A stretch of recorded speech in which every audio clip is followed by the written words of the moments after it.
D'autant plus que la scène est une merveille de storytelling. On a une opposition entre trois couleurs qui jouent un rôle fondamental dans la descente aux enfers du personnage.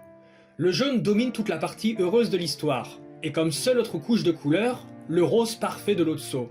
Le fait que la couleur de Lotso dénote, ça illustre qu'à ce moment-là, tout ce qui compte pour lui, c'est son bonheur. Et son bonheur, c'est Daisy, qui elle aussi est vêtue de jaune. Son pyjama, ses vêtements, jusqu'à même ses cheveux. Puis quand le drame arrive, le jaune disparaît peu à peu.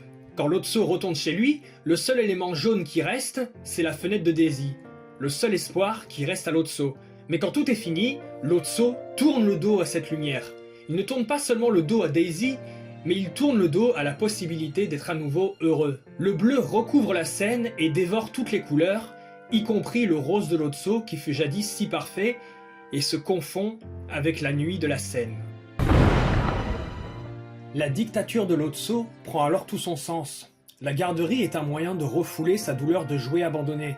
Lotso y voit une solution à tous ses problèmes.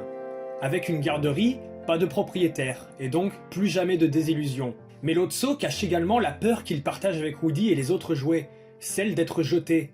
Malgré le fait qu'il considère les autres jouets comme de simples déchets, remplaçables, il a toujours cette peur liée à son traumatisme. La solution ? Mettre les nouveaux jouets dans la salle des plus petits. En les excluant de la salle des papillons, où il est, ça lui évite d'être à nouveau remplacé, et les nouveaux jouets finiront détruits par les enfants et seront jetés.